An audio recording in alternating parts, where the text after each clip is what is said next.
Good morning વિદ્યાર્થી મિત્રો, શ્રી કન્યા પ્રાથમિક વિદ્યાલયમાં આપ સૌનું હાર્દિક સ્વાગત છે. ધોરણ 7 વિષય વિજ્ઞાન, એમાંનું ચેપ્ટર નંબર 13 અને લેક્ચર નંબર 2. તો વિદ્યાર્થી મિત્રો, આપણે પહેલા લેક્ચરની અંદર ભણી ગયા હતા ધીમી કે ઝડપી, કે ઝડપ એટલે શું, નિયમિત ગતિ એટલે શું, અનિયમિત ગતિ એટલે શું, એના વિશે આપણે અભ્યાસ કરી ગયા હતા. ત્યારબાદ કોઈ પદાર્થ ગતિમાં છે તેમ ક્યારે કહી શકાય, તો કે કોઈ નિયત બિંદુથી સમયની સાથે પદાર્થનું સ્થાન બદલાતું હોય તો તે પદાર્થ ગતિમાં છે એમ કહી શકાય. તો એના વિશે આપણે અભ્યાસ કરી ગયા હતા. ત્યારબાદ હાલમાં કયા પ્રકારની ઘડિયાળ વપરાય છે એના વિશે જોયું. ત્યારબાદ ક્વાર્ટઝ ક્લોક કોને કહે છે, એક દિવસનો સમયગાળો કઈ કુદરતી ઘટના પરથી નક્કી થાય છે, એના વિશે આપણે અભ્યાસ કરી ગયા. તો હવે ત્યારબાદ આપણે આગળ સમજીએ. તમને અહીંયા એક કોષ્ટક આપવામાં આવેલું છે. એ કોષ્ટકમાં તમને કોષ્ટક 13.3 ની અંદર તમને ગતિ કરતા દડા વડે કાપેલું અંતર અને તે માટે લાગતો સમય, તો એમાં જૂથનું નામ, દડા વડે કપાતું અંતર, લાગતો સમય અને ઝડપ બરાબર કાપેલું અંતર અને તે માટે લાગતો કુલ સમય. તો જૂથનું નામમાં આપણે જોઈએ તો એકાદું આપણે ક્રમ સમજીએ. સરદાર જૂથ, હવે એને દડા વડે કપાતું અંતર કેટલા કિલોમીટર હતું, તો કે 9. ત્યારબાદ તેને લાગતો સમય તો કે 6. ઝડપ માટે એટલે કે કાપેલું અંતર અને તે માટે લાગતો કુલ સમય તો કે 9/6 બરાબર 1.5 મિનિટ એટલો સમય લાગે છે. હવે આગળ આપણે જોઈએ કે પૃથ્વીની ફરતે પોતાની ભ્રમણ કક્ષામાં ફરતા ઉપગ્રહોને લઈ જતું રોકેટ 8 કિલોમીટર સુધીની ઝડપ સહેજે પ્રાપ્ત કરે છે. બીજી બાજુ કાચબો આશરે 8 સેમીની ઝડપે ગતિ કરી શકે છે. શું તમે ગણતરી કરી શકો છો કે કાચબાની સાપેક્ષે રોકેટ કેટલી વધારે ઝડપ ધરાવે છે? તો એક વખત તમે કોઈ પદાર્થની ઝડપ જાણી લો તો તે આપેલા સમયગાળામાં કેટલું અંતર કાપશે તે શોધી શકો. આ માટે તમારે ઝડપનો સમય સાથે ગુણાકાર કરવાનો રહે. આથી કાપેલું અંતર બરાબર ઝડપ ગુણ્યા સમય. તમે આપેલી ઝડપે ગતિ કરતા પદાર્થે કાપેલા અંતરનો સમય પણ શોધી શકો.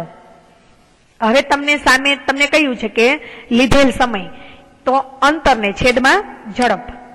હવે તમે સ્કૂટર કે મોટરસાયકલના હેન્ડલની વચ્ચે ગોઠવેલું મીટર જોયું હશે. આના જેવું જ મીટર કાર, બસ ને બીજા વાહનોમાં ડેશબોર્ડ પર ગોઠવેલું હોય છે. તો આકૃતિ 13.7 માં કારનું ડેશબોર્ડ બતાવેલું છે. જુઓ કે તેમાંના 1 મીટરના ખૂણામાં લખેલું છે કે જેને સ્પીડોમીટર કહે છે. તે ઝડપને સીધી જ કિલોમીટરમાં માપે છે. એક બીજું મીટર પણ છે જે વાહનને કાપેલું અંતર કાપે છે. તો આ મીટરને આપણે ઓડોમીટર કહે છે. શાળાની પિકનિકમાં જતી વખતે પહેલીએ નક્કી કર્યું હતું કે દર 30 મિનિટે બસના ઓડોમીટરનું અવલોકન મુસાફરી દરમિયાન લેવું. ત્યારબાદ તેણે તેના અવલોકનોને કોષ્ટક 13.5 માં નોંધ્યા હતા. તમે કહી શકો છો કે પિકનિકનું સ્થળ શાળાથી કેટલું દૂર છે. તમે બસની ઝડપની ગણતરી કરી શકો છો. કોષ્ટક જોઈને બુજોએ પહેલીને ચીડવવા માટે પૂછ્યું કે તે કહી શકે છે કે 9:45 સુધીમાં બસ વડે કેટલી મુસાફરી થઈ. પહેલી પાસે આ પ્રશ્નનો જવાબ ન હતો. તેઓ તેમના શિક્ષક પાસે ગયા. શિક્ષકે કહ્યું કે આ પ્રશ્નના ઉકેલ માટે અંતર સમયનો આલેખ દોરવો એક રસ્તો છે. તો આવો આલેખ કેવી રીતે દોરવો તે આપણે જોઈએ. તો અહીં તમને 13.5 માં અંતર સમયનો આલેખ આપેલો છે. તમે ન્યૂઝપેપર, મેગેઝિન વગેરેમાં જોયું હશે કે માહિતીને રસપ્રદ બનાવવા માટે તેને આલેખના જુદા જુદા પ્રકારો દ્વારા રજૂ કરવામાં આવે છે. તો આવો એક સ્તંભ આલેખ તો તમને કોષ્ટક 13.5 માં મુસાફરી દરમિયાન જુદા જુદા સમયે ઓડોમીટરનું અવલોકન તમને આપેલું છે. એમાં સમય, ઓડોમીટરનું અવલોકન ને પ્રારંભિક સ્થાનથી અંતર. તો 8 વાગે આપણે જોઈએ તો કે કેટલા કિલોમીટર, તો કે 36,540 કિલોમીટર. તો એનું પ્રારંભિક સ્થાનથી અંતર તો કે 0 કિલોમીટર છે. એ જ રીતના 8:30 વાગે તો કે 36,560 કિલોમીટર, 20 કિલોમીટર જેટલું અંતર કપાય છે. હવે તમને નીચે એવી રીતના તમને અલગ અલગ સમયને ઓડોમીટરનું અવલોકન તમે જોઈ શકો છો. હવે તમને નીચે આપેલું છે કે ઓવર, એ આકૃતિ 13.8 ની અંદર તમે દરેક ઓવરમાં થયેલા રનનો સ્કોર દર્શાવતો તમને અહીંયા સ્તંભ આલેખ આપવામાં આવેલો છે.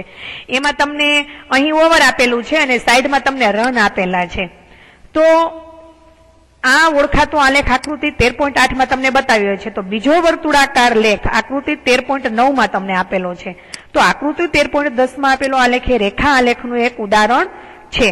અંતર સમય આલેખ રેખા આલેખ છે. ચાલો આપણે આવા આલેખનું નિરૂપણ કરતા શીખીએ.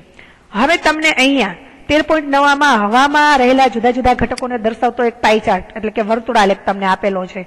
એમાં તમને ઓક્સિજન, અન્ય ગેસ ને નાઇટ્રોજન દર્શાવેલું છે. તો આકૃતિ 13.10 ની અંદર તમને ઉંમર સાથે માણસના વજનમાં થતા ફેરફાર દર્શાવતો તમને એક રેખાલેખ આપવામાં આવેલો છે. એમાં ઉંમર તમને વર્ષમાં આપેલી છે ને વજન તમને કિલોગ્રામમાં આપેલું છે. તો આલેખ પેપર લેવાનું તમને કહ્યું છે. તો આકૃતિ 13.11 માં દર્શાવ્યા મુજબ તેમાં પરસ્પર લંબ એવી બે રેખા દોરો. સમક્ષિતિજ રેખાને XOX નામ આપો. તે એક X અક્ષ તરીકે ઓળખાય છે. તે જ રીતે ઊભી રેખાને આપણે YOY નામ આપો.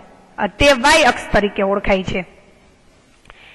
XOX તથા YOY રેખાઓના છેદન બિંદુને આપણે શું કહેવામાં આવતું હોય છે? તો કે એને ઉગમ બિંદુ કહેવામાં આવે છે. જે બે રાશિઓ વચ્ચેનો આલેખ દોરવાનું હોય તેમને આ બે અક્ષ પર દર્શાવાય છે. આપણે X અક્ષ પરના ધન મૂલ્યને OX દિશામાં દર્શાવીએ છીએ. તે જ રીતે Y અક્ષ પરના ધન મૂલ્યને આપણે OY દિશામાં દર્શાવાય છે. તો આ પ્રસ્તુત પ્રકરણમાં આપણે રાશિઓના માત્ર ધન મૂલ્યો જ ધ્યાનમાં લઈશું. હવે આકૃતિ 13.11 માં તમે જોઈ શકો છો કે આલેખ પત્રમાં X અક્ષ અને Y અક્ષ.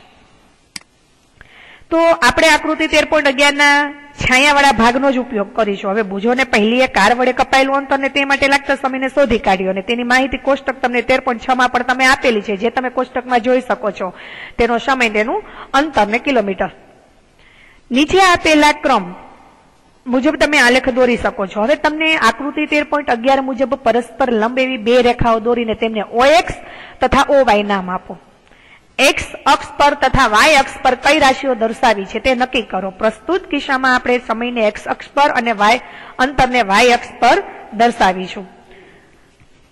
અંતર તથા સમયને દર્શાવવા માટે યોગ્ય પ્રમાણ એટલે કે પ્રમાણમાપ પસંદ કરો. કારની ગતિ માટે પ્રમાણમાપ આ મુજબ લઈ શકાય છે, જે સમય અને અંતર તમને આપેલું છે. તમે પસંદ કરેલા પ્રમાણમાપ મુજબ સમય તથા અંતરના મૂલ્યોને જે તે અક્ષ પર નોંધો. કારની ગતિ માટે X અક્ષ પર O થી 1 મિનિટ ને 2 મિનિટ ની નોંધ કરો. તે જ રીતે Y અક્ષ પર અંતરને 1 કિલોમીટર 2 કિલોમીટર ને નોંધો. હવે આલેખમાં તમે અંતર તથા સમયના મૂલ્યની દરેક જોડ માટે બિંદુઓ દર્શાવી શકો છો. કોષ્ટક 13.6 માં અવલોકન 1 મુજબ 0 મિનિટના સમય અંતર પણ 0 છે. આ મૂલ્યની જોડ આલેખમાં ઉગમ બિંદુ O બનશે. 1 મિનિટ બાદ કાર 1 કિલોમીટર અંતર કાપે છે. તો આ જોડની કિંમતને દર્શાવવા માટે આપણે Y અક્ષ પર 1 મિનિટ દર્શાવતા બિંદુને જુઓ. તે બિંદુમાંથી Y અક્ષને સમાંતર રેખા દોરો. ત્યારબાદ Y અક્ષ પરના 1 કિલોમીટરના બિંદુ પરથી Y અક્ષને સમાંતર રેખા દોરો. જ્યાં બંને રેખાઓ પરસ્પર જે બિંદુને છેદે છે તે બંને અવલોકનોના મૂલ્યોની જોડ દર્શાવે છે. આ જ રીતે આલેખમાં બીજી જોડના મૂલ્યોને દર્શાવો. તો આકૃતિ 13.13 માં જુદા જુદા સમયે કારની સ્થિતિના અનુરૂપ બિંદુઓની જોડ દર્શાવે છે. એવી જ રીતના આકૃતિ 13.13 માં દર્શાવ્યા મુજબ આલેખમાંના બધા જ બિંદુઓને જોડો. તે એક સુરેખા છે. આ કારની ગતિ માટેના અંતર સમયનો આલેખ છે.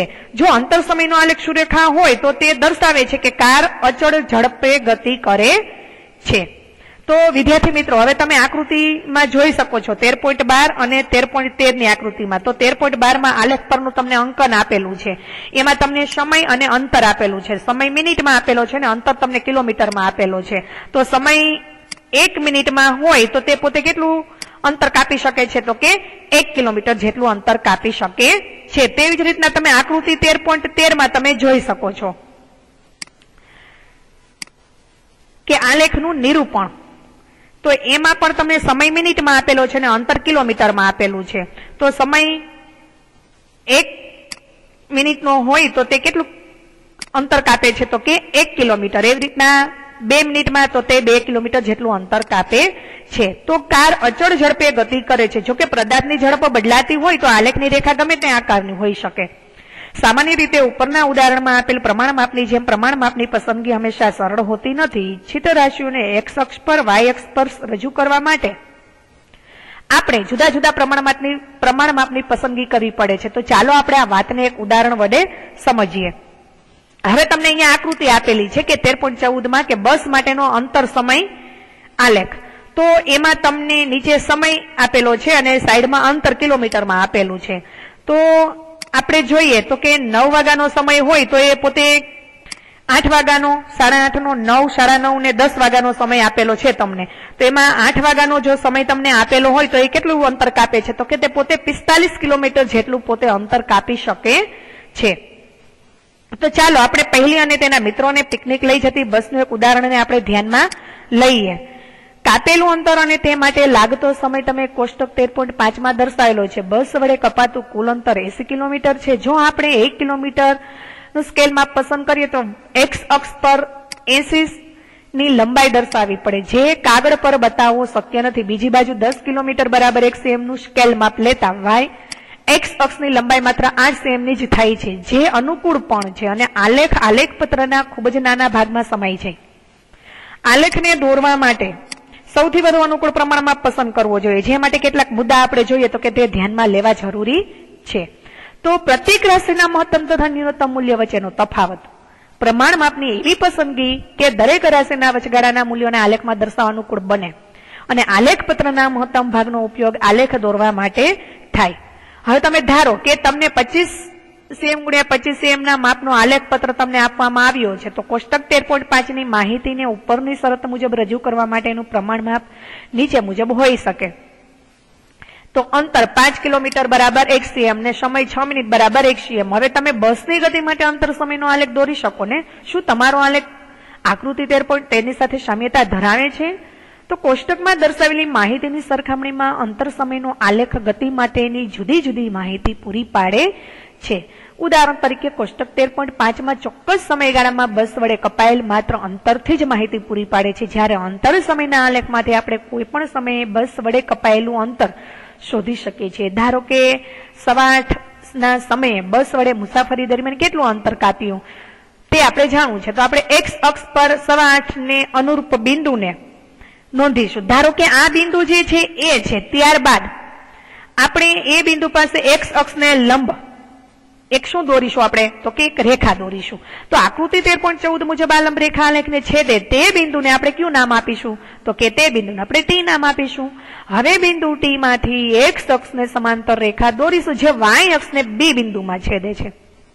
તો વાય અક્ષ પર બી બિંદુને અનુરૂપ મળતું અંતર કયું છે? તો કે ઓબી, જે 8:15 ના સમયે બસ વડે કપાયેલું કુલ અંતર કિલોમીટર એકમમાં આપે છે. તો આ અંતર કેટલા કિલોમીટર છે? હવે તમે પહેલીને 9:45 ના સમયે બસ વડે કેટલું અંતર કપાયું તે શોધવામાં મદદ કરી શકો ને? વળી તમે બસની મુસાફરીના અંતર સમયના આલેખ પરથી બસની ઝડપને શોધી શકો ખરા? તો વિદ્યાર્થી મિત્રો, આ પાઠ આપણો અહીં પૂર્ણ થાય છે. આ પાઠનું તમને જે સ્વાધ્યાય આપવામાં આવેલું છે એ સ્વાધ્યાયના પ્રશ્નોના જવાબ તમારે તમારી પાકી નોટબુકમાં લખવાના રહેશે. ફરી મળીશું આપણે આગળના લેક્ચરમાં. Thank you.